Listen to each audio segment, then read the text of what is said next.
What's the most offensive joke your father-in-law told you? My father-in-law Gordon kept joking that my husband Andrew should have married his ex Rachel at every family gathering for 3 years straight, and nobody ever told him to stop. He'd say things like Rachel would have made better lasagna, or Rachel knew how to keep a house clean, or Rachel would have given him grandkids by now. At our wedding reception, Gordon gave a speech that spent more time talking about Rachel's good qualities than congratulating us on getting married. He actually said Andrew was brave for choosing love over logic since Rachel had been the practical choice with her family money and connections. He said I was lucky Andrew had a rebellious phase, but everyone knew Rachel was the one who got away. Andrew just laughed nervously while I sat there in my wedding dress, listening to my new father-in-law describe another woman as the better choice. Gordon would invite Rachel to family dinners without telling us, and then act surprised when we showed up together. He'd say what a funny coincidence while seating Rachel next to Andrew and me at the opposite end of the table. He'd spend the entire meal asking Rachel about her successful career as a surgeon, while pointedly ignoring my job as a teacher. He'd remind everyone that Rachel had just bought a vacation home while we were still renting.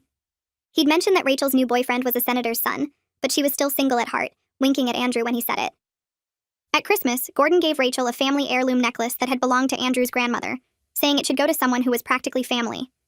He gave me oven mitts and told me to keep practicing until I could cook like Rachel. He actually pulled Andrew aside and said Rachel's boyfriend wasn't serious, and there was still time to fix his mistake. Andrew told him to stop, but Gordon said he was just joking, and everyone knew marriages had starter wives before the real thing. He said I should be grateful Rachel had trained Andrew for me. The worst was at Andrew's birthday dinner when Gordon had invited Rachel as Andrew's surprise gift. He announced that he'd arranged for Rachel to be Andrew's date for the evening, since I probably didn't know what Andrew really liked after only 3 years together. Rachel sat on Andrew's lap and fed him cake while Gordon took pictures saying these would be great for the album he was still keeping of Andrew and Rachel's relationship. He told me to take the photos so I could learn how a real couple looked together. When I refused, Gordon said I was being dramatic about a harmless joke, and couldn't I see how happy Andrew looked with Rachel? That's when I decided Gordon needed to learn what it felt like to be the joke. I started by finding Gordon's ex-wife Jennifer on social media and inviting her to every family event. Jennifer had divorced Gordon 15 years ago for being emotionally abusive and controlling. She was thrilled to come back and show everyone how well she'd done without him. At Gordon's birthday, I introduced Jennifer as the one who got away and spent the evening talking about how much better she looked now than when she was married to Gordon. I gave a speech about how Gordon's second wife Nancy was lucky Jennifer had trained him first, even though the training obviously didn't stick. Gordon turned purple but couldn't say anything without looking like a hypocrite. I started joking constantly that Nancy should have married her ex instead of Gordon. I'd say her ex probably didn't snore like a freight train or leave his dirty underwear on the bathroom floor. I'd mention how Nancy's ex was a successful lawyer while Gordon was just a retired middle manager who spent his days watching television and criticizing others. At every dinner, I'd ask Nancy if she regretted not staying with her first love, who'd become a millionaire instead of settling for Gordon, who couldn't even remember their anniversary. Next, I invited Gordon's brother Henry to tell stories about Rachel since he'd known her longest. Henry revealed that Rachel had actually cheated on Andrew multiple times during their relationship, and Gordon had paid her to keep quiet about it. He said Rachel had been after Andrew's trust fund, and Gordon had encouraged it because he wanted the connection to her father's business. The whole family learned that Gordon's precious Rachel was actually a gold digger who'd slept with Andrew's best friend. I opened my laptop the next evening and searched for Jennifer across every social platform I could think of. Facebook showed her art gallery in the downtown district with photos of colorful paintings hanging on white walls. Instagram revealed travel pictures from Paris and Barcelona, her smiling face in front of museums and cafes. LinkedIn listed her as owner and curator of her own gallery space. She looked genuinely happy in every photo, her dark hair styled short and modern, her clothes artistic but put together. I clicked through dozens of images showing her at gallery openings, standing next to paintings, talking with customers who held wine glasses. Nothing about her suggested the broken woman Gordon probably expected her to be after their divorce. I drafted a message explaining I was Andrew's wife and wanted to learn more about the family history. I kept it friendly but honest, saying I was dealing with some complicated family dynamics and thought she might understand. I hit send before I could second-guess myself. My phone buzzed the next morning while I was grading papers at the kitchen table. Jennifer had responded with a message that was warm, but carried an edge of knowing. She wrote that she'd been waiting years for someone from Gordon's new family to reach out and see what she'd dealt with during their marriage. She said she'd love to meet for coffee and talk about family patterns. We scheduled Saturday afternoon at a cafe that was halfway between our neighborhoods. I saved her number in my phone and felt something shift in my chest, like I'd found an ally I didn't know existed. Saturday arrived and I drove to the cafe 20 minutes early because I was too nervous to sit at home. Jennifer walked in exactly on time wearing a flowing blue cardigan over black pants, silver jewelry catching the light. She spotted me immediately and smiled, extending her hand for a firm handshake before sitting down across from me. We ordered lattes and started talking, the conversation flowing easily from the start. Jennifer told me about Gordon's patterns during their marriage, how he constantly compared her to his high school girlfriend who'd become a doctor, She said Gordon would mention at every dinner party how his ex was saving lives while Jennifer just painted pictures. He called her art a hobby even when galleries started buying her work. He'd invite his ex to family events without warning Jennifer, seating them together and spending the evening praising the ex's medical career. The details matched my experience so perfectly, it made my stomach hurt. Jennifer explained that Gordon made her feel small and inadequate for 15 years before she finally left. She said the divorce was the best decision she ever made, that she'd spent the last decade building her gallery and traveling and remembering who she was before Gordon convinced her she wasn't enough. I told her about Rachel and the wedding speech and the birthday cake incident. Jennifer nodded through every story like she'd heard it all before, just with different names. We talked for 3 hours until the cafe staff started cleaning tables around us. Before we left, I asked if she'd consider coming to Gordon's birthday dinner next month. Jennifer's eyes lit up with something between amusement and vindication. She said she'd been too polite for too long about staying away from family events, always declining invitations because she didn't want to make things awkward. But she admitted she was curious to see Gordon's face when someone finally turned his tactics back on him. We spent another 30 minutes planning our approach, deciding exactly how to present Jennifer's success and happiness. She promised to dress impeccably and bring photos of her recent gallery opening. I felt genuinely excited for the first time in months, like I finally had a plan that might actually work. I told Andrew about inviting Jennifer that evening while we were making dinner. I kept my tone casual, mentioning I'd reached out to get to know his extended family better, and Jennifer seemed lovely. Andrew froze with the knife halfway through an onion, his face going pale. He asked why I wanted to bring his dad's ex-wife to a family dinner. I shrugged and said Jennifer was part of Andrew's childhood, and I thought it would be nice to include her. Andrew set down the knife and stared at the cutting board, his jaw working like he was trying to find words. He didn't object directly because he couldn't explain why his father's ex-wife shouldn't be welcome without admitting his father's behavior was the real problem. His nervous silence stretched between us while the onion sat half-chopped on the counter.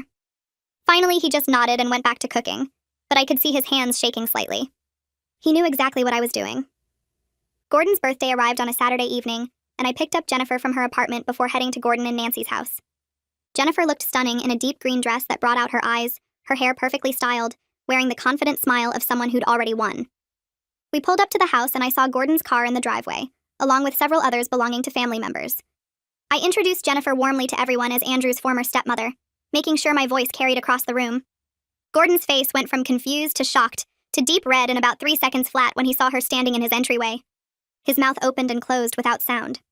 Nancy looked puzzled but tried to be welcoming, offering Jennifer a glass of wine and asking about her drive over. Gordon couldn't make a scene at his own birthday party without looking unreasonable, so he just stood there turning different shades of crimson, while Jennifer smiled serenely and accepted the wine. Throughout dinner, I steered every conversation toward Jennifer's accomplishments. I mentioned loudly how successful her art gallery had become, how she'd just returned from a buying trip to Europe, how much younger and happier she looked compared to old family photos from her marriage to Gordon. Jennifer played along perfectly, talking about her upcoming show featuring local artists and the interview she'd done with the arts magazine. She radiated confidence and contentment, laughing easily and engaging everyone at the table. Gordon sat at the head of the table, growing quieter with each story, his birthday dinner becoming a showcase for his ex-wife's thriving post-divorce life. Nancy kept glancing between Jennifer and Gordon, something shifting behind her eyes. When dessert finished and people started tapping their glasses for birthday speeches, I stood up first. I raised my wine glass and gave a toast praising Jennifer for being such an important part of Andrew's childhood despite the marriage ending. I said Gordon had been lucky to have been married to such an accomplished, attractive woman, even if he couldn't appreciate her properly at the time. I mentioned how Jennifer's ex-husband before Gordon was now a successful businessman who still spoke fondly of her, saying some people just know how to maintain relationships with quality individuals. Jennifer smiled graciously while Gordon's knuckles went white around his fork. I kept my tone light and friendly, making it impossible for anyone to call out the comparison without looking petty. Gordon sat completely frozen through my entire speech while other family members shifted in their seats and exchanged uncomfortable glances. Nancy's smile became increasingly strained as she realized I was publicly comparing her husband to his ex-wife, the exact same way Gordon had compared me to Rachel for 3 years. Andrew stared at his plate, caught between his father and his wife, his face pale and tense. Henry coughed into his napkin. Gordon's sister looked between Jennifer and Gordon with dawning understanding. The room felt thick with tension that nobody wanted to acknowledge directly. I sat down and took a sip of wine, watching Gordon's face cycle through anger and humiliation, and the dawning recognition that he couldn't say anything without becoming a complete hypocrite. After dinner ended and people moved to the living room for coffee, Gordon grabbed Andrew's arm and pulled him toward the study. I stayed in the hallway near the door, pretending to look at family photos on the wall. Raised voices filtered through the wooden door, Gordon demanding to know why I brought Jennifer and what I thought I was accomplishing. Andrew's response came in a tone I'd never heard him use with his father before, firm and clear instead of nervous and appeasing. He said maybe now Gordon understood how it felt to sit at a family dinner while someone praised an ex and made comparisons. Gordon's face went white during the argument in his study, his voice dropping to an angry whisper that I could barely hear through the door. But Andrew's responses came through clear and firm. He told his father that 3 years of Rachel comments had damaged our marriage and made me feel worthless at every family gathering. Gordon tried to interrupt with his usual excuses about family jokes, but Andrew cut him off and said there was nothing funny about humiliating your daughter-in-law repeatedly, while everyone watched and said nothing. The door opened suddenly and both men came out. Gordon's jaw clenched tight and Andrew's shoulders squared in a way I'd never seen before. Gordon glanced at me standing by the photos and his mouth twisted like he wanted to say something cutting, but Andrew stepped between us and suggested it was time for us to leave. We drove home in silence while I processed what had just happened. Andrew finally standing up to his father after 3 years of nervous laughter and avoidance. 2 weeks later, I got the text from Nancy about the next family dinner, and I immediately called Jennifer to invite her again. Jennifer laughed and said she wouldn't miss it for the world, asking if I had any special plans for the evening. I told her I was done being subtle about the comparisons, and she said good. Gordon deserved to squirm the way he'd made both of us squirm for years. At the dinner table that night with everyone gathered around Nancy's pot roast, I waited until there was a lull in conversation, and then turned to Nancy with a bright smile. I asked her directly whether she ever wondered if Gordon compared her to Jennifer, the same way he'd spent 3 years comparing me to Rachel. The table went completely silent except for the sound of someone's fork hitting their plate. Nancy's face showed she'd definitely thought about it before, her eyes darting to Gordon and then back to her plate while a flush crept up her neck. Gordon started to say something about this being inappropriate dinner conversation, but I kept my eyes on Nancy and asked if Gordon ever mentioned how things were better with Jennifer, or how Jennifer would have handled something differently. Nancy's hands gripped her napkin in her lap, and she admitted quietly that yes, Gordon sometimes talked about how Jennifer used to do things. The other family members shifted in their seats and found sudden interest in their food, while Gordon's face turned red. Andrew's aunt cleared her throat and tried to change the subject to someone's upcoming vacation, but the damage was done and everyone at that table now understood the pattern wasn't just about me and Rachel. Over the next few dinners, I started making regular comments about Nancy's ex-boyfriend from college, who'd become a successful lawyer with his own practice downtown. I'd mention casually how Nancy's ex still had a full head of hair and ran marathons on weekends while Gordon spent most afternoons napping in his recliner. I'd bring up how Nancy's ex had just been featured in the business section of the paper for his work on a major case, while Gordon's biggest accomplishment that week was finishing a crossword puzzle. Gordon's jaw would clench every time, but he couldn't call me out without admitting he'd been doing the exact same thing to me for 3 years. Nancy would look between us with growing recognition in her eyes, finally seeing her husband's behavior from the outside. At one dinner, I mentioned how Nancy's ex was still single and had asked about her at their college reunion last year, saying some people never get over their first real love. Gordon's knuckles went white around his water glass, but Andrew's hand found mine under the table and squeezed, a silent show of support that meant more than any words. The casual Sunday brunch at Gordon and Nancy's house felt tense from the moment we arrived, everyone moving carefully like they were afraid of setting something off. Jennifer came with me again, and we sat across from Nancy while Gordon presided at the head of the table with a forced smile.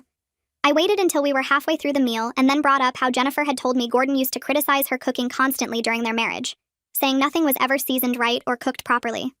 Jennifer nodded and added that Gordon had made her feel like a failure in her own kitchen, even though she'd taken cooking classes to try to please him. I turned to Nancy and said it sounded familiar, asking if Gordon did the same thing to her. Nancy set down her fork and admitted quietly that yes, Gordon had strong opinions about how everything should be prepared and wasn't shy about sharing them. She said she'd actually stopped trying new recipes because Gordon would pick them apart at the table. The other family members stopped eating and stared at their plates while Gordon tried to laugh it off as him just having high standards. Henry spoke up and said that wasn't having standards, that was being controlling and mean, and suddenly the room felt different. Nancy looked at Gordon like she was seeing him clearly for the first time, all the small criticisms and comparisons adding up to a pattern she couldn't ignore anymore. Gordon tried to defend himself by saying he was just trying to help everyone be their best, but his voice sounded weak and unconvincing. Andrew's cousin mentioned that her mom had always said Gordon was hard to please, and now she understood why Jennifer had left. The brunch ended early with people making excuses about other plans, and I watched Gordon sit at his table looking smaller somehow, his control over the family narrative finally cracking. That night, Andrew and I had the fight I'd been expecting since I started my campaign against his father. He waited until we got home and then turned to me in our living room and said I was being cruel, that I'd stooped to his father's level and become just as mean. I felt something snap inside me, and I exploded at him for enabling 3 years of abuse through his silence and nervous laughter. I told him his father's behavior only worked because Andrew never once defended me, never told his father to stop, never made it clear that the Rachel comments were unacceptable. I said that hurt worse than anything Gordon had said, because it meant my own husband didn't think I was worth defending. Andrew tried to interrupt, but I kept going, years of suppressed anger pouring out as I listed every dinner where he'd laughed nervously. While his father praised Rachel, Every holiday where he'd stayed silent while Gordon gave me insulting gifts. Every family gathering where he'd let his father humiliate me without consequence. I told him I'd sat in my wedding dress listening to his father talk about another woman being the better choice, and Andrew had just smiled and nodded like it was normal. Andrew's face crumpled and he sank onto the couch with his head in his hands. He said I was right and he knew it, that he'd failed me completely and there was no excuse for it. Andrew broke down crying and admitted he'd always been afraid of his father's disapproval, that Gordon's criticism had shaped his entire childhood, and he'd learned early to avoid conflict by going along with whatever his father said. He said he took the coward's path by laughing off the insults because confronting his father felt impossible, like trying to argue with a force of nature. He told me watching me fight back had made him realize how badly he'd failed me as a husband, how he'd sacrificed my dignity to avoid his father's anger. He said he was ashamed that it took me becoming what I hated for him to find his voice and stand up to Gordon. We both cried sitting on opposite ends of the couch, 3 years of hurt and resentment filling the space between us. I told him I didn't want to be the person who enjoyed hurting others, but I couldn't keep swallowing Gordon's abuse and pretending everything was fine. Andrew moved closer and took my hands and said he understood, that he should have been the one to make his father stop years ago. We talked for hours that night about his childhood and Gordon's control, about my anger and his guilt, about whether our marriage could survive the damage his father had caused. It felt like the most honest conversation we'd had since before the wedding, both of us finally saying things that needed to be said. The next morning, Andrew called his father while I listened from the kitchen. His voice was steady and clear as he told Gordon the Rachel comments needed to stop permanently, that the behavior had gone on too long and caused too much damage. Gordon tried his usual deflection about just joking and everyone being too sensitive, but Andrew cut him off mid-sentence. He said the jokes were never funny, and they'd hurt me deeply for 3 years, and the behavior stops now, or we wouldn't be attending family events anymore. I heard Gordon's voice rise on the other end but couldn't make out the words. Andrew repeated that this wasn't negotiable, that Gordon needed to choose between respecting his son's marriage or losing contact with us. Gordon started to argue, but Andrew said he had to go and ended the call. He came into the kitchen and wrapped his arms around me, and I felt something shift between us, a small restoration of trust that had been missing since the wedding. He said he should have made that call 3 years ago, and I told him what mattered was that he made it now. Gordon responded 2 days later by calling a family meeting at his house for the following Sunday. He summoned Andrew, Henry, and several other relatives through a group text that framed it as addressing family tension and finding a path forward. The text made it sound like Gordon was the reasonable party trying to fix a problem everyone else had created. Andrew showed me the message and I told him I was coming whether Gordon wanted me there or not. Andrew nodded and said he expected nothing less. I texted Jennifer and asked if she wanted to come as moral support, and she replied immediately that she'd be there. Gordon sent another text saying the meeting was for blood relatives only, but I ignored it and showed up anyway on Sunday afternoon.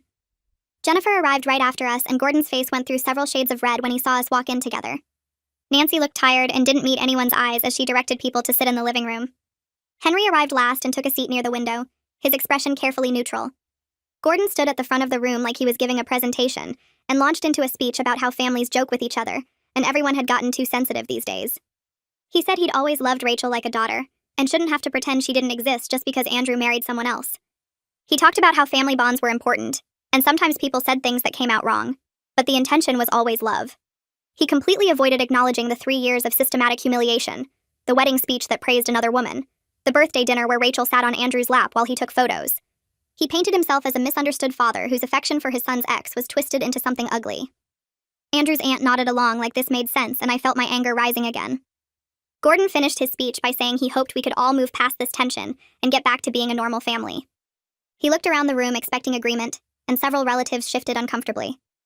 Henry had been quiet through the entire speech, sitting by the window and staring at his hands. Suddenly he spoke up and said, if they were having an honest family conversation, there were some things about Rachel that Gordon never told anyone. The room went completely silent and everyone turned to look at Henry. He said he'd kept this secret for years out of family loyalty, but he was tired of watching Gordon weaponize a false narrative about Rachel being perfect. Gordon's face went pale and he told Henry this wasn't the time or place. Henry ignored him and said the family deserved to know the truth about the woman Gordon had spent 3 years holding up as the ideal daughter-in-law. He explained he'd kept quiet because he thought protecting family secrets was the right thing to do, but watching Gordon use Rachel to hurt me had changed his mind. Gordon tried to interrupt, but Henry's voice got louder and he said everyone needed to hear this. Henry revealed that Rachel had cheated on Andrew multiple times during their relationship, including with Andrew's best friend from college. The room erupted in shocked voices, and Andrew went rigid beside me. Henry continued over the noise and said Gordon knew about the cheating because Rachel's father had told him when he was trying to decide whether to tell Andrew. Gordon had advised him to keep quiet because Rachel's family connections were too valuable to lose over boys being boys. Andrew stood up slowly and turned to face his father with a look of complete betrayal. Gordon stammered that Henry was lying, that this was all made up to hurt him, but his panic was obvious to everyone.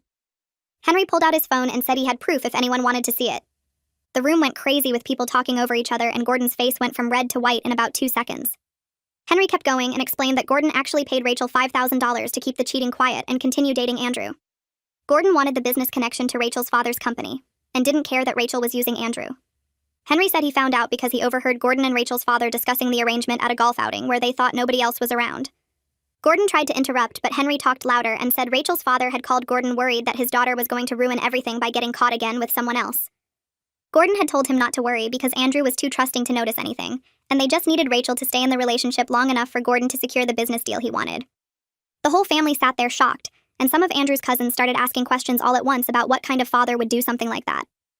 Andrew looked like someone had punched him hard in the stomach and all the air went out of him.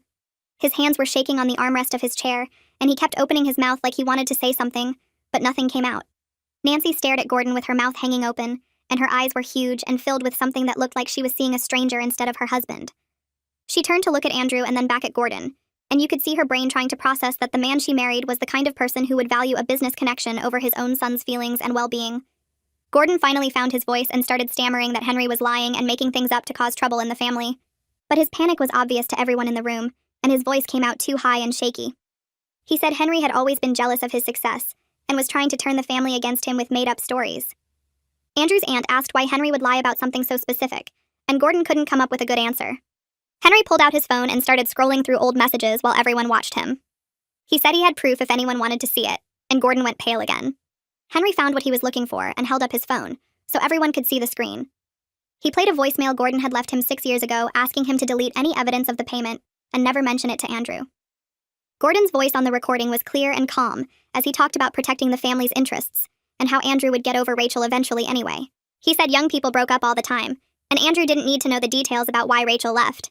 The recording kept playing, and Gordon said something about how the business deal with Rachel's father was worth way more than one relationship, and Henry needed to understand that sometimes you had to make hard choices for the family's future. When the voicemail ended, the room was completely silent for about 5 seconds. Then everyone started talking at once again, and several people were looking at Gordon like they'd never seen him before. The evidence was right there, and nobody could deny it or explain it away as a misunderstanding.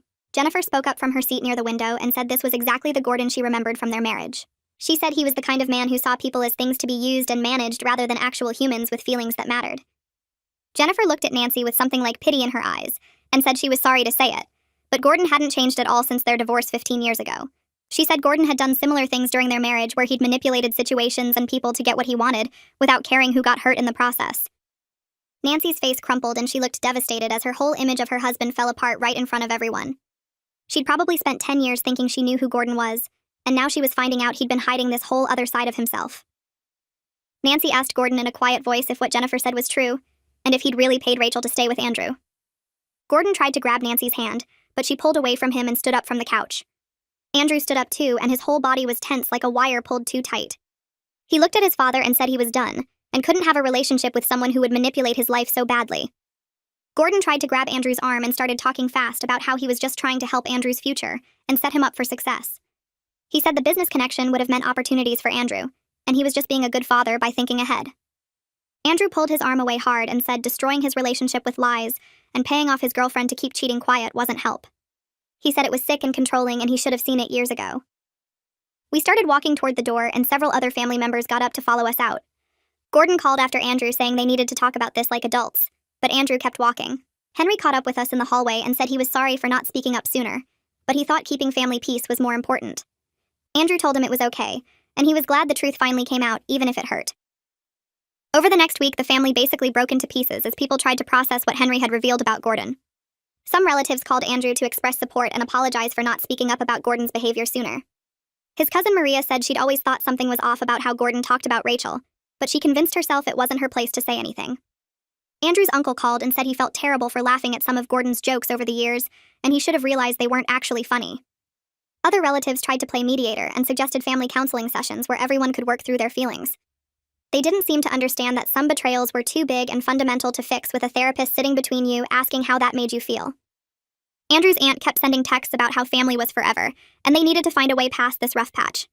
She acted like Gordon paying someone to lie to Andrew was the same as a regular family argument about whose turn it was to host Christmas dinner. I watched Andrew ignore most of the messages and calls because he was still processing what his father had done. He'd sit on the couch staring at nothing, and I knew he was replaying years of memories and seeing them differently now. Every time Gordon had praised Rachel or compared me to her took on a new horrible meaning because Andrew knew his father had literally paid for that relationship to continue, even when it was based on cheating and lies. Rachel somehow heard about the family drama through the grapevine and called Andrew's phone on a Thursday evening. Andrew stared at her name on the screen for a long time before he answered and put her on speaker, so I could hear too. Rachel's voice sounded nervous as she said she'd heard things had blown up at a family meeting and she wanted to apologize. She admitted that Gordon really did pay her to stay with Andrew and keep quiet about the cheating, and she wasn't proud of taking the money. She said she was young and stupid back then, and thought everyone's parents manipulated their kids' relationships to some degree. Rachel said she didn't realize it was that wrong because her own father was involved in the arrangement and she figured that made it okay somehow. Andrew asked her how much Gordon paid her total, and Rachel went quiet for a minute before admitting it was about $15,000 spread out over the last year of their relationship. She'd gotten monthly payments that Gordon called an allowance for being good to his son. The number made me feel sick because it meant Gordon had invested serious money into controlling Andrew's life. Andrew asked Rachel why she kept showing up at family dinners all these years, if she knew the whole relationship had been based on lies and manipulation. Rachel said Gordon kept inviting her and paying her what he called appearance fees for maintaining family harmony. She said he'd give her $500 every time she came to a dinner and acted friendly with everyone. Rachel admitted she enjoyed the attention and free meals and didn't think about how it affected me sitting there watching her get treated like family. She said she told herself it wasn't hurting anyone because Andrew had moved on and married me, so what did it matter if she showed up sometimes? Her apology felt hollow and fake, like she was reading from a script someone told her to say. She kept using phrases like she wasn't proud of it and she made mistakes, but she never actually said she was sorry for the specific things she did. Andrew told her the money explained a lot about why she never seemed to feel bad about the situation. Rachel got defensive and said she needed the money at the time because she had student loans and her surgery residency didn't pay much. Andrew said that didn't make it okay to take money to hurt someone, and Rachel went quiet again. He told her not to contact him anymore and hung up before she could respond. Nancy called me privately the next day and asked if we could talk without Andrew or Gordon around. We met at a coffee shop near her house and she looked exhausted, like she hadn't slept in days. Nancy apologized for not seeing Gordon's pattern of abuse sooner and said she always felt something was off about how he talked about Jennifer and Rachel. She'd convinced herself it was just normal family complexity and everyone had weird dynamics with their exes and their kids' girlfriends. Nancy said she spent the last week going through old conversations in her head and seeing them completely differently now. She remembered times Gordon had compared her to Jennifer or made comments about her choices, and she'd laughed them off as jokes. Now she realized he'd been doing to her exactly what he did to me, and she just didn't recognize it because it was more subtle. Nancy admitted she was questioning her entire marriage and didn't know if she could stay with someone capable of that kind of manipulation. She said finding out about the payments to Rachel made her wonder what else Gordon had lied about or hidden from her. I told Nancy I wasn't trying to destroy her marriage when I started inviting Jennifer to events and making comments about Gordon. I said I just wanted him to experience what he'd put me through for 3 years and understand how it felt to be constantly compared and made to feel less than. Nancy said she understood and didn't blame me for fighting back, but she wished she'd known who she married before investing 10 years with him. We had a surprisingly honest conversation about how Gordon made people feel small to maintain control over them. Nancy said she noticed he did it to everyone eventually and would find something about each person to criticize or compare to someone else. She said Gordon's brother Henry told her once that Gordon learned it from their father, who used to pit the brothers against each other constantly. Nancy wondered if Gordon even realized he was doing it, or if it was so automatic he didn't notice anymore. I said I didn't think it mattered whether he realized it, because the damage was the same either way. Nancy agreed and said she had a lot of thinking to do about her future. We finished our coffee and hugged in the parking lot, and I felt bad for her because she was collateral damage in my revenge plan, even though she'd never done anything wrong to me. The next morning, Gordon's email arrived in everyone's inbox with the subject line, "Setting the record straight." I opened it on my phone while making coffee and had to read it twice because I couldn't believe he'd actually written what I was seeing. The email started with him explaining that everything he'd done was motivated by love and concern for Andrew's future. He wrote 3 paragraphs about how Rachel's family had business connections that could have helped Andrew's career and how he'd only been thinking practically about his son's financial security. Gordon claimed he thought Rachel's father could get Andrew into a better position at his company, and the relationship would open doors that someone like me couldn't provide. He actually wrote that he was just being a good father by encouraging Andrew to think with his head instead of his heart. The email made everything worse because it showed Gordon still believed manipulating his son's relationships for business gain was acceptable parenting. He kept using phrases like strategic thinking and long-term planning like Andrew was a chess piece instead of a person with feelings. Gordon wrote that he never meant to hurt anyone, and he was sorry people misunderstood his intentions, but nowhere did he actually apologize for paying Rachel or lying or treating me like garbage for 3 years. Andrew read the email over my shoulder and his face went red. He forwarded it to Henry with a message asking if their father had always been this delusional. Henry called within 5 minutes and said he needed to tell us something about Gordon's history with this kind of behavior. We met Henry for lunch that afternoon at a diner near his office. He looked tired, like he hadn't slept well since the family meeting. Henry ordered coffee and started talking before the waitress even brought our menus. He said Gordon had done the same thing to Andrew's cousin Jennifer about 20 years ago, when she was dating a teacher named Michael. Gordon had pushed Jennifer hard to break up with Michael and date the son of a wealthy businessman he knew from his golf club. Henry remembered Gordon having private conversations with Jennifer, where he'd list all of Michael's shortcomings and all the advantages of dating someone with money and family connections. Jennifer had loved Michael, but Gordon wore her down with constant criticism and comparisons until she started doubting her own judgment. Gordon told Jennifer that marrying a teacher meant a lifetime of struggling financially, and she'd regret choosing love over security. He actually arranged dates between Jennifer and the businessman's son without telling Michael, then acted surprised when Michael found out and felt betrayed. Henry said the pressure got so intense that Jennifer eloped with Michael just to escape Gordon's interference, and the family hadn't spoken to her for 2 years afterward. Everyone blamed Jennifer for being impulsive and dramatic instead of acknowledging that Gordon had pushed her into a corner where eloping was the only way to be with the person she loved. Henry admitted he'd stayed quiet back then because he was younger and didn't want to cause family drama, but he'd always felt guilty about not defending Jennifer. He said Gordon painted Jennifer as rebellious and ungrateful, when really she was just trying to live her own life without his manipulation. The pattern went back even further than that, according to Henry. Gordon had tried similar tactics with Henry's own relationships, constantly suggesting Henry could do better or pointing out flaws in whoever he was dating. Henry said he'd learned to keep his personal life private from Gordon because any information became ammunition for criticism and unwanted advice. Andrew sat quietly through Henry's story, processing that his father had been manipulating family members' relationships for decades. He asked Henry why nobody ever confronted Gordon about this pattern or told him to stop interfering in people's lives. Henry said Gordon was good at framing his behavior as caring and practical, and anyone who objected got labeled as too emotional or unable to handle tough love. The family had normalized Gordon's controlling behavior by treating it as his personality quirk, instead of recognizing it as abuse. Henry apologized for not speaking up sooner about Rachel and the payments, saying he'd convinced himself it wasn't his place to get involved in Andrew's relationship. Andrew told Henry he appreciated him finally breaking the silence, even though it came late. We finished lunch, and Henry hugged Andrew in the parking lot, telling him he was proud of him for standing up to their father. Henry said he'd support whatever boundaries Andrew needed to set going forward. 2 weeks passed with no contact from Gordon, which felt like the calm before another storm. Andrew and I were having dinner on a Tuesday night when someone started pounding on our apartment door hard enough to rattle the frame. Andrew looked through the peephole and his whole body went tense. Gordon was standing in the hallway, red-faced and agitated, hitting the door with his fist. Andrew told me to stay back and spoke through the door without opening it. He said he wasn't ready to talk yet and Gordon needed to leave. Gordon's voice came through loud and angry, demanding that Andrew stop being ridiculous and open the door so they could have a real conversation. Andrew repeated that he wasn't ready, and Gordon should go home. Gordon started yelling that Andrew was throwing away their entire relationship over ancient history that didn't even matter anymore. He said I was poisoning Andrew against his own father and turning him into someone who abandoned his family over nothing. Gordon's voice got louder as he insisted that everything he'd done was out of love, and Andrew was manipulated into hating him. Andrew's hand shook on the doorknob, but he kept it locked, telling Gordon through the door that this wasn't the time or place for this discussion. I walked up to the door and pulled it open before Andrew could stop me. Gordon stumbled forward slightly, clearly not expecting me to be the one who answered.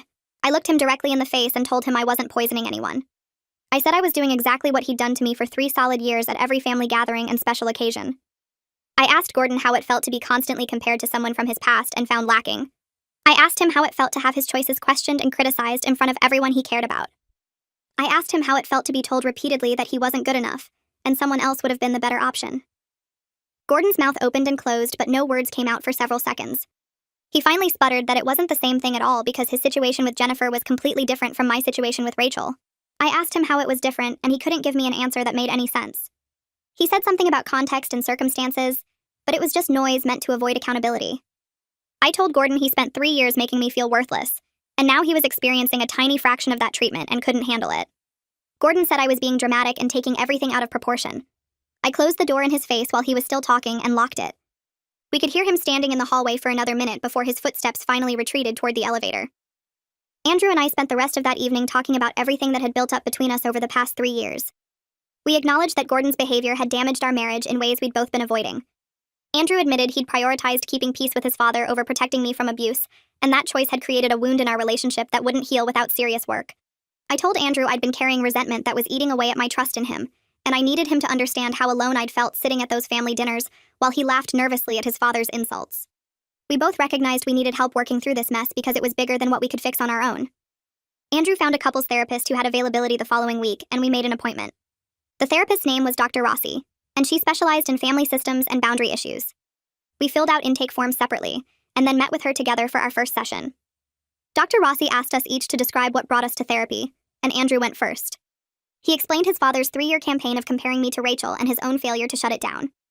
Dr. Rossi asked Andrew why he hadn't defended me, and he said he was afraid of losing his family if he confronted his father. She pointed out that he'd chosen potential loss of family over actual harm to his wife, and that choice had consequences. Andrew broke down crying as he admitted he'd sacrificed me to avoid his own discomfort with conflict. Over the next month, we went to therapy every week and slowly started rebuilding trust between us. Dr. Rossi helped us see how Gordon's manipulation had affected both of us in different ways, but with equal harm. She explained that Andrew had been conditioned since childhood to accept his father's control as normal, which made it harder for him to recognize abuse when it was happening. I learned that Andrew's nervous laughter wasn't approval of his father's comments, but a learned survival mechanism from growing up in a household where disagreeing with Gordon led to punishment. Dr. Rossi worked with us on communication patterns and helped Andrew find his voice in standing up for our relationship. She also helped me process my anger at Andrew separately from my anger at Gordon, so I could see where each person's responsibility lay. One session focused entirely on Andrew acknowledging his complicity in the abuse. Dr. Rossi asked him directly what he'd been afraid would happen if he'd defended me at those family dinners. Andrew said he was terrified his father would cut him off from the family, and he'd lose all those relationships in one confrontation. Dr. Rossi asked him what actually happened when he stayed silent, and Andrew realized he'd been losing me slowly instead, which was arguably worse. He said he'd convinced himself the comments weren't that bad, because admitting how cruel they were would mean facing that he was choosing cowardice over protecting his wife. Hearing Andrew finally name his complicity out loud helped something shift in me. I wasn't ready to completely forgive him yet, but I could see he genuinely understood what he'd done, and was committed to changing. In another session, I confessed to Dr. Rossi that part of me had enjoyed hurting Gordon with the Jennifer comparisons, and the revelations about Rachel. I said that scared me because I didn't want to become someone who took pleasure in other people's pain, even when they deserved it. Dr. Rossi asked me what specifically I'd enjoyed about the revenge, and I admitted it was the power of finally making Gordon feel what I'd felt. She said that was a normal response to prolonged abuse, but we needed to figure out how to move forward without continuing the cycle of harm. Andrew said he understood why I'd fought back the way I did, and he didn't blame me for it, but he agreed we needed to establish boundaries rather than continuing to retaliate. Dr. Rossi helped us develop a plan for dealing with Gordon going forward that focused on protecting ourselves rather than punishing him. We decided on clear boundaries, including no contact, until Gordon could demonstrate genuine understanding of what he'd done wrong, and no attendance at family events where he'd be present. Andrew practiced saying no to his father in our therapy sessions, until he could do it without his voice shaking. A letter from Gordon arrived at our apartment about a week after his hallway confrontation. Andrew opened it at the kitchen table while I made dinner. He read through it once, then handed it to me without saying anything. The letter started with Gordon writing that he was sorry things had gotten so out of hand, and he never meant for any of this to happen. He said he'd been thinking about everything, and he wanted to explain his perspective, so we could understand where he was coming from. The next 2 pages were full of justifications and explanations about why he'd done what he'd done. Gordon wrote that he'd only wanted the best for Andrew, and he'd seen Rachel as the practical choice for his son's future. He said he was sorry I took his comments the wrong way, but he'd just been joking around the way families do. He wrote that he never meant to hurt my feelings, and he hoped I could see that his intentions were good, even if his methods were misguided. The letter had a dozen variations of, "but you have to understand," followed by more reasons why his behavior was actually reasonable from his point of view.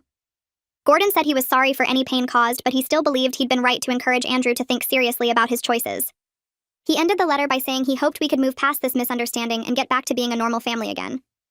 I handed the letter back to Andrew and told him it was a perfect example of a non-apology. Gordon had written an entire letter without actually taking responsibility for anything he'd done. Andrew agreed and filed the letter away in a folder he was keeping of his father's communications. Dr. Rossi would want to see it at our next session as an example of Gordon's inability to engage in genuine self-reflection. Nancy called me a few days after Gordon's letter arrived. She sounded upset and asked if we could meet for coffee without telling Gordon or Andrew. We met at the same cafe where we'd talked before, and Nancy looked worse than last time, like she'd been crying recently. She pulled out her phone and showed me credit card statements she'd found while organizing their home office. Gordon had taken out a credit card in her name without her permission or knowledge. The statements showed regular charges to Rachel over the past 3 years, labeled as consulting fees and appearance costs. Nancy had contacted Rachel directly to ask what the charges were for, and Rachel admitted Gordon had been paying her to attend family dinners and act friendly toward Andrew. The amounts added up to over $15,000 that Gordon had charged to a card in Nancy's name, making her responsible for debt she didn't know existed. Nancy said the financial deception on top of everything else was her breaking point. She couldn't stay married to someone who would steal her identity to fund his manipulation of his son's life. Nancy told me she'd already contacted a lawyer and was filing for separation. She'd moved out of their house the night before and was staying with her sister across town. I asked Nancy if she needed anything, and she said she just needed to tell someone what was happening because she felt crazy and alone. We talked for over an hour about Gordon's pattern of control and deception. Nancy admitted she'd ignored red flags throughout their marriage because she wanted to believe Gordon was just old-fashioned and protective, rather than manipulative and abusive. She said finding the credit card statements finally gave her concrete proof that her instincts about something being wrong were correct.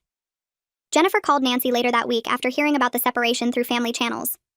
Jennifer offered Nancy the name of her divorce attorney and told her she deserved so much better than what Gordon had put her through.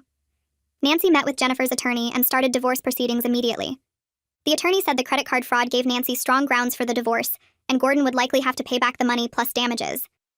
Other family members started reaching out to Nancy to express support and apologize for not questioning Gordon's behavior sooner.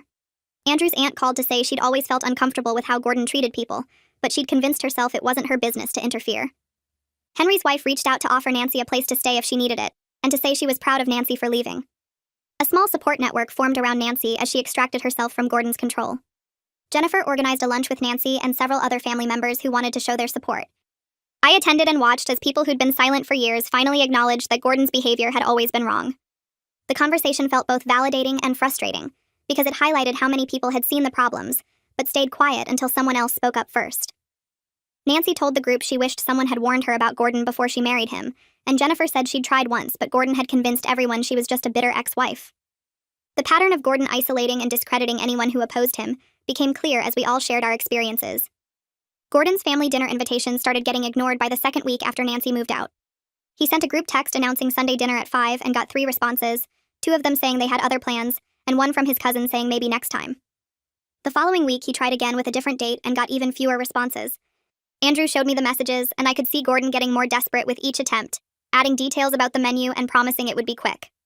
When the actual dinner happened, only his elderly aunt and 2 distant cousins showed up, people who probably felt too guilty to say no. Andrew heard from his aunt later that Gordon spent the whole meal complaining about how everyone was turning against him over one small misunderstanding. He said the family was too sensitive and couldn't take a joke anymore. The 3 guests left before dessert, making excuses about early mornings and prior commitments. Henry stopped answering Gordon's calls entirely after Gordon left him 5 angry voicemails in one night. The messages accused Henry of destroying the family and betraying his own brother for attention. Henry's wife told Andrew that Gordon sent text messages at 2 a.m. calling Henry a liar and demanding he admit he made up the story about Rachel. Henry blocked Gordon's number after the texts became threatening. Other family members started doing the same thing, cutting off contact one by one as Gordon refused to accept any responsibility for what happened. Jennifer told me she got a long email from Gordon explaining that she was just a bitter ex trying to ruin his life, which only proved he learned nothing. Andrew's phone rang on a Tuesday evening while we were making dinner together. The neighbor's voice sounded worried as she explained she hadn't seen Gordon leave his house in 4 days, and his lawn was getting overgrown. She said his car was still in the driveway and newspapers were piling up on the porch. Andrew thanked her and hung up looking guilty and conflicted.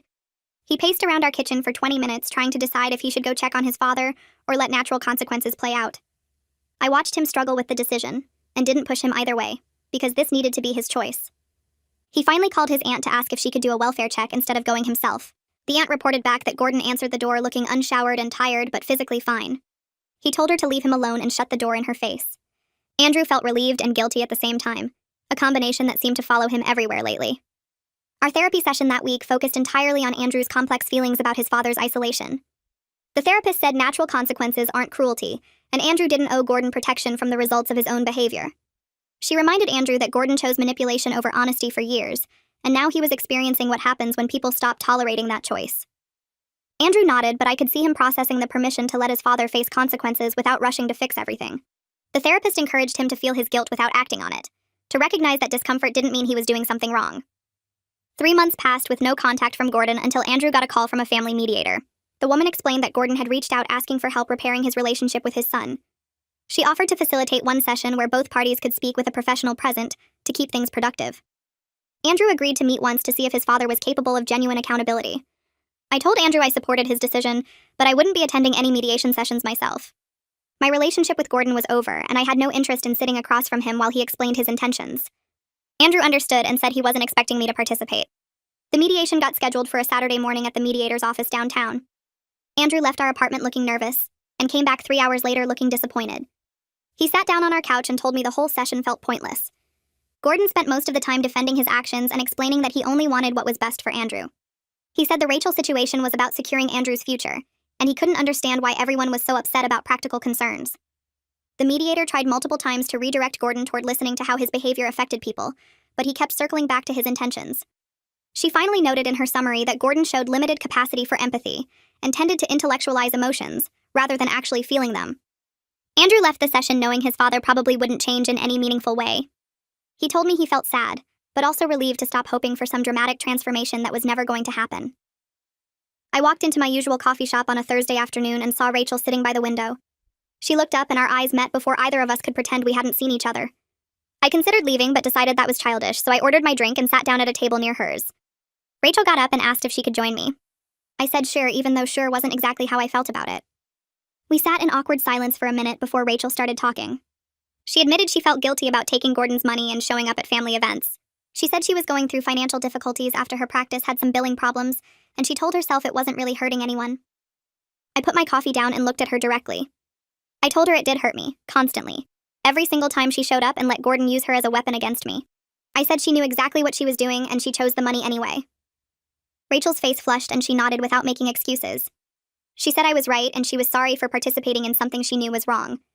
The conversation felt strange because I'd imagined confronting Rachel so many times, but now that it was happening, I mostly just felt tired.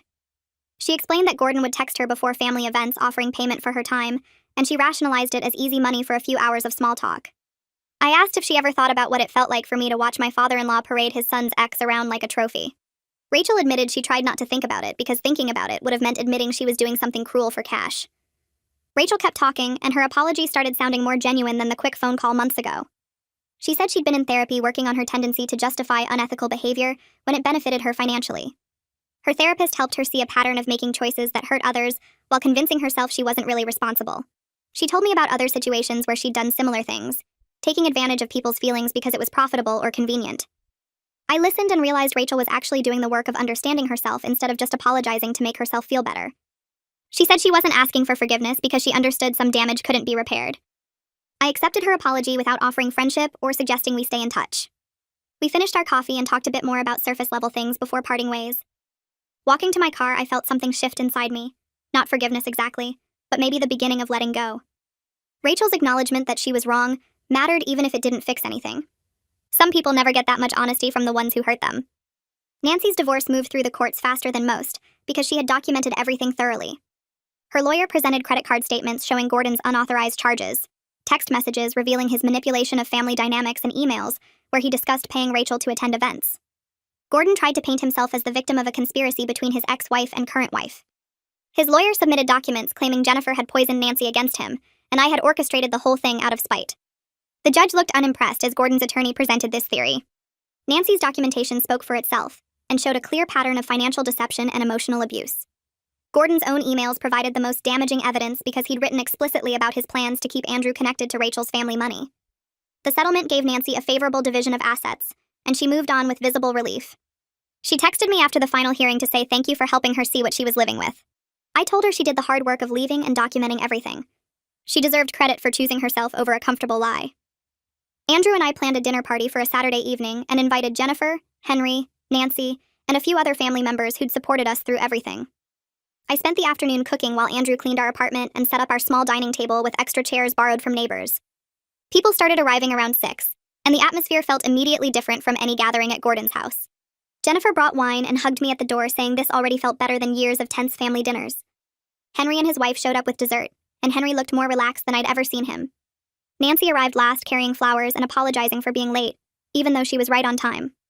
We ate dinner and talked about normal things like work and vacation plans without anyone making cutting comments or comparing people to their exes. Jennifer joked that this was what family gatherings should feel like, and everyone laughed in agreement. The evening stretched past midnight with people actually wanting to stay, instead of making excuses to leave early. Andrew and I cleaned up together after everyone left, and he said he'd never realized how much tension he carried at his father's events until he experienced a gathering without it. I kissed him and told him we were building something better than what we came from. Gordon showed up at Andrew's workplace on a Tuesday morning 2 weeks later. The receptionist called Andrew's extension saying his father was in the lobby demanding to see him. Andrew went downstairs and found Gordon pacing near the elevators looking angry and disheveled. Gordon started talking loudly about how Andrew was throwing away their relationship over nothing. He said family was supposed to forgive each other, and Andrew was manipulated by me and Jennifer. Other people in the lobby stopped and stared as Gordon's voice got louder. Andrew asked him quietly to leave, and Gordon grabbed his arm, saying they needed to talk right now. Andrew pulled away and told Gordon he needed to go or Andrew would call security. Gordon called Andrew ungrateful and said everything he did was for Andrew's benefit. Security arrived after the receptionist called them, and Gordon started yelling that this was his son, and he had a right to see him. 2 security guards escorted Gordon out while he shouted about family loyalty and betrayal. Andrew went back to his office shaking and called me to explain what happened. I told him to file for a restraining order because Gordon's behavior was escalating. Andrew met with a lawyer that afternoon and filed the paperwork. The restraining order got approved within a week and legally prevented Gordon from contacting Andrew or coming within 500 feet of him. Gordon tried to fight it, but the workplace incident plus his pattern of harassment gave the judge enough evidence to approve it. The restraining order forced Gordon to finally accept that his relationship with his son had consequences he couldn't manipulate away. 6 months after the initial confrontation at the family meeting, Andrew and I were doing better than we had in years. He'd learned to advocate for me consistently instead of hoping problems would resolve themselves.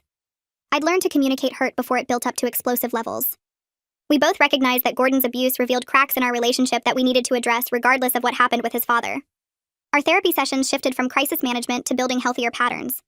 Andrew started standing up for me in small ways every day, correcting people who made dismissive comments about teachers or backing me up when I expressed an opinion. I worked on saying directly when something bothered me instead of storing it up until I couldn't take it anymore. We had hard conversations about trust and partnership and what it meant to actually protect each other. The marriage felt like something we were actively building together instead of something that just existed by default. Andrew told me one night that watching me fight back against his father taught him that love required action, not just feeling. I told him his willingness to choose me over avoiding conflict with Gordon meant everything. We were finally the team we should have been from the start. A few weeks after the restraining order got approved, I opened my phone one morning to find a long message from Andrew's cousin Leanie. She was 22, and I'd only met her a handful of times at family gatherings, where she mostly stayed quiet in the corner. Her message started by saying she'd been following everything that happened with Gordon through family gossip, and wanted to thank me. She wrote that she'd always felt wrong at family events but couldn't figure out why until she watched me expose Gordon's patterns. She said Gordon had spent years making comments about her weight and career choices, comparing her to her more successful siblings, and she'd thought that was just how families worked. Seeing me refuse to accept that treatment helped her understand she didn't have to either. She ended by saying she'd talked to 3 other younger cousins, and they were all setting boundaries with Gordon now, refusing to attend events where he made people feel small. She wrote that we were breaking a pattern that had hurt people for decades, and she was grateful someone finally stood up. I read the message twice and felt something shift in my chest, realizing the confrontation had done more than just protect Andrew and me. Andrew read it over my shoulder and said he had no idea Gordon treated the younger family members that way too. I told him that's how toxic people work. They find whoever seems vulnerable and make them feel worthless to maintain control. We both sat there processing that Gordon's damage went deeper and wider than we'd understood. 2 weeks later, Jennifer sent me an invitation to her gallery opening with a handwritten note saying she'd love for Andrew and me to come celebrate with her. The gallery was downtown in a renovated warehouse space with exposed brick and huge windows. We arrived to find Jennifer standing near the entrance wearing a flowing dress and talking animatedly with guests. She spotted us immediately and came over with a huge smile, pulling me into a hug. She introduced us to her partner Claire, a woman about her age with kind eyes and an easy laugh. Claire squeezed Jennifer's hand while they talked, and I could see the comfort between them, the way Jennifer leaned into her without hesitation. Jennifer walked us through the gallery showing us her paintings, abstract pieces in bold colors that felt joyful and free.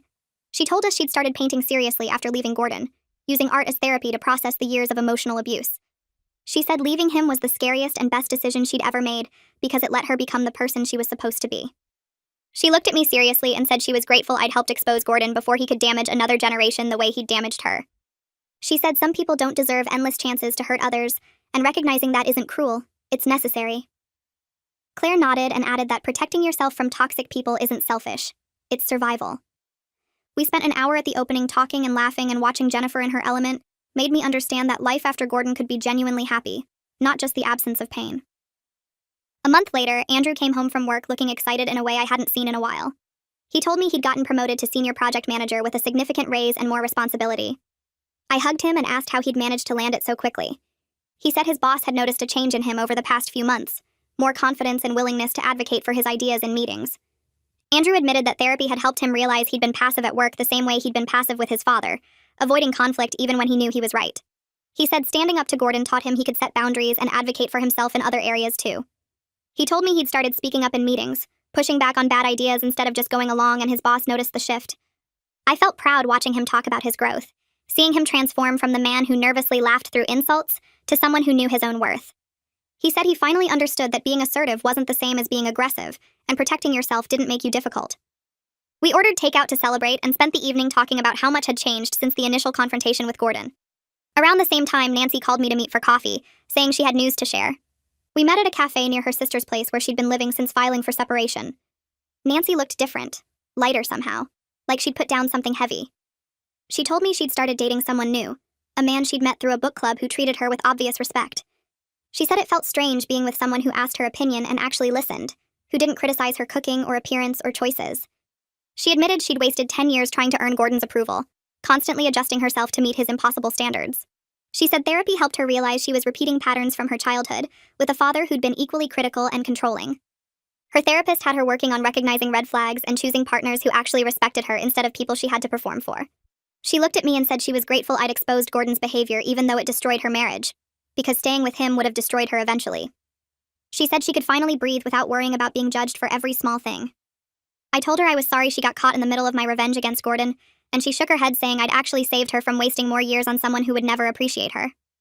2 weeks before Andrew's birthday, a card arrived in our mailbox with Gordon's return address. Andrew opened it carefully and pulled out a generic birthday card with a brief handwritten note inside. The note said Gordon hoped they could talk someday, and that he missed his son. Andrew read it twice, then put it in his desk drawer without responding. I asked if he wanted to reach out, and he said he was open to contact if his father ever showed genuine change, but he wasn't holding his breath waiting for it. He said the boundary felt healthy rather than cruel, like protecting himself without being vindictive. He explained that Gordon would need to demonstrate consistent respect and accountability over time, not just send a card and expect everything to be forgiven. I told him I supported whatever choice he made about his relationship with his father. Andrew said he'd learned that loving someone doesn't mean accepting their abuse, and sometimes the most loving thing you can do is establish firm boundaries. We both agreed that Gordon's growth or lack of it wasn't our responsibility to manage. We could only control our own healing. In early spring, I got called into the principal's office at my school and felt a moment of panic before she smiled and told me to sit down. She explained that I'd been selected for the district's Teacher Excellence Award based on my student outcomes and innovative classroom techniques. I'd been nominated by several parents, and the award came with a small grant for classroom supplies. I called Andrew as soon as I left the office, and he insisted on throwing me a celebration dinner that weekend. He invited supportive family members, close friends, and made sure Jennifer was there. The dinner was at a nice restaurant with a private room Andrew had reserved. Jennifer stood up during dessert and gave a toast saying, I deserved recognition not just for my professional accomplishments, but for my personal courage in standing up to abuse. She said too many people stay silent when they see toxic behavior, and my willingness to fight back had helped multiple people find their own voices. The room applauded, and I felt emotional seeing all these people gathered to celebrate me, reclaiming the worth that Gordon had spent 3 years trying to diminish. Andrew squeezed my hand and told me he was proud of everything I'd accomplished, despite his father's attempts to make me feel small. The evening felt like proof that I was more than Gordon's insults had tried to make me believe. A few weeks after the award dinner, I got a job offer from a school district 3 hours away with better pay and resources. Andrew and I talked seriously about whether to take it, weighing the career opportunity against staying near family. We both realized the geographic distance from Gordon felt freeing rather than isolating, like we could build a life defined by our own choices instead of his shadow. We'd spent years organizing our lives around avoiding or managing Gordon's behavior, and moving away meant we could create traditions without that weight. Andrew was excited about the fresh start, and said his new position had remote work flexibility that would make the move easier. We accepted the offer and started planning the relocation, feeling lighter than we had in years. The decision felt less like running away and more like running towards something better, a life where Gordon's opinions and manipulations couldn't reach us. We spent evenings packing and talking about what we wanted our new life to look like, making plans that had nothing to do with managing toxic family dynamics. Before we moved, Henry reached out and asked to meet for coffee. He looked uncomfortable when we sat down and spent the first few minutes making small talk before getting to the point. He apologized for not speaking up sooner about Gordon's manipulation of Andrew's relationship with Rachel. He said he'd been afraid of family conflict, and convinced himself it wasn't his place to interfere in Gordon's relationship with his son. He explained that watching Gordon hurt me for 3 years had eaten at him, but he'd told himself that Andrew was handling it and didn't need him to get involved. He said he finally spoke up because he couldn't watch another generation get damaged by Gordon's toxic patterns. I told him I understood the difficulty of speaking truth in families where everyone pretends everything is fine. I said his eventual courage to reveal what Gordon had done mattered more than the timing, and he shouldn't underestimate the impact of finally breaking the silence. Henry looked relieved and said he'd learned that staying quiet to keep peace just enables abuse to continue. Andrew thanked him for finally telling the truth and said it helped him understand his father's manipulation went deeper than he'd realized. We parted with Henry saying he'd stay in touch and visit us in our new city. On our last weekend in town, Jennifer texted suggesting coffee with her and Nancy. We met at the same cafe where Nancy had told me about her new relationship. Jennifer and Nancy had become unlikely friends over the past few months, bonded by their shared experience of Gordon's manipulation. They were planning a trip to Italy together to celebrate their freedom from his control. Nancy showed us photos of the hotels they'd booked and wineries they planned to visit, looking more animated than I'd ever seen her. Jennifer joked that they should have become friends years ago instead of letting Gordon keep them separated. Nancy agreed, saying Gordon had always discouraged her from getting close to Jennifer, probably because he didn't want them comparing notes about his behavior. Watching them laugh and make plans together felt like proof that Gordon's power had always been an illusion we could choose to stop believing in. They'd both spent years letting him define their worth, and now they were reclaiming their lives on their own terms. Jennifer raised her coffee cup in a toast to new beginnings and freedom from toxic men. We all clinked cups, and I felt grateful that something good had come from the confrontation, that exposing Gordon had freed multiple people from his control. A few days before our move, Andrew's aunt called with gossip she'd heard through family channels. She said Gordon had started attending a men's therapy group for controlling behavior at his doctor's recommendation. Nobody knew if he was genuinely engaging with the process, or just going through the motions to tell people he was getting help. Andrew listened quietly, then thanked his aunt for letting him know. After he hung up, he told me he hoped his father found peace, but recognized that Gordon's growth wasn't his responsibility. He said we were focused on our own healing now, building a healthy marriage and life without the constant weight of managing his father's toxicity. I agreed and said whatever work Gordon did or didn't do was between him and his therapist. We'd established our boundaries, and that was enough. We spent the evening finishing our packing, excited about starting fresh in a new city where Gordon's shadow couldn't reach us. As we pack up our apartment, I find the oven mitts Gordon gave me that Christmas when he gave Rachel the family heirloom. I pull them from the back of the kitchen drawer where I'd shoved them after that dinner. They're still in the original packaging with the price tag attached. I hold them for a minute, expecting anger to rise up, but nothing comes. The sight of them doesn't make my stomach clench anymore. I don't feel the urge to throw them across the room or tear them apart. They're just oven mitts now, not symbols of 3 years of systematic humiliation. I toss them in the donation box along with a lamp that never worked right and some books I'll never read again. Andrew walks past carrying a stack of boxes and notices the mitts sitting on top. He stops and looks at me with concern, probably worried I'm about to have a breakdown over kitchen accessories. I shrug and tell him they're taking up space we don't need in our new place. He nods and keeps walking, and I realize letting go of the anger feels better than holding on to it ever did. The next morning, Andrew sits at our kitchen table with a blank piece of paper in front of him. He's been staring at it for 20 minutes, pen in hand, trying to figure out what to say to his father. I make coffee and don't interrupt because this needs to be his decision. He finally starts writing and fills 3 pages without stopping. When he's done, he reads it out loud to me, his voice steady. The letter explains that he's willing to have a relationship with Gordon if his father can show consistent respect for both of us, acknowledge his manipulation without making excuses, and accept boundaries without arguing or trying to negotiate them away. Andrew writes that Gordon needs to understand his behavior wasn't just jokes or family dynamics. It was emotional abuse that damaged relationships and hurt people. He says he's not asking for a dramatic apology or expecting Gordon to become a different person overnight. He just needs Gordon to recognize what he did was wrong and commit to doing better. Andrew folds the letter and addresses an envelope to his father's house. We walk to the mailbox together, and he drops it in without hesitation. He tells me he's not expecting a response, and he's okay with that. The letter is for him, not Gordon, a way of closing one chapter before we start the next. Our last night in town, we order pizza and sit on the floor of our empty living room surrounded by boxes. Andrew opens a bottle of wine we've been saving and pours it into paper cups since we already packed the glasses. He raises his cup and says he needs to tell me something he's been thinking about for weeks. He says when I first started fighting back against Gordon, it made him uncomfortable because he'd spent his whole life avoiding conflict with his father. Watching me refuse to accept the mistreatment forced him to see his own cowardice clearly. He admits he was angry at me initially for making waves and disrupting the family peace, even though that peace was built on my silence about being hurt. He says he's grateful now that I fought back, because it taught him that love sometimes means making people uncomfortable when they're behaving badly. He tells me that standing up to Gordon showed him what real partnership looks like. 2 people defending each other instead of one person absorbing abuse to keep things calm. We toast to building a marriage based on mutual defense rather than conflict avoidance. I tell him I'm proud of how far we've both come and how we chose each other again with full understanding of what that choice requires. We finish the wine and fall asleep on the floor, ready to start fresh in the morning. We arrive in our new city on a sunny morning with all our belongings packed in a rental truck. The apartment is smaller than our old place, but it feels like ours in a way the other one never did. We spend the day unpacking boxes and arranging furniture, making decisions together about where everything should go. Andrew hangs a photo of us from our wedding day on the living room wall, the one where we're both genuinely laughing at something his cousin said during the reception. I stop and stare at it because it's the first wedding photo we've ever displayed. I'd packed all the wedding pictures away after Gordon's speech because looking at them reminded me of sitting in my dress listening to him praise another woman. Now I can see the joy in our faces without Gordon's voice overlaying the memory. We order takeout from a restaurant down the street and eat it sitting on our new couch, planning which neighborhoods to explore first. Andrew tells me this feels like the marriage we should have had from the start, built on hard-won boundaries and mutual respect that no one can undermine. Life feels lighter knowing we chose each other again, this time understanding fully what that choice requires, and being willing to protect it together.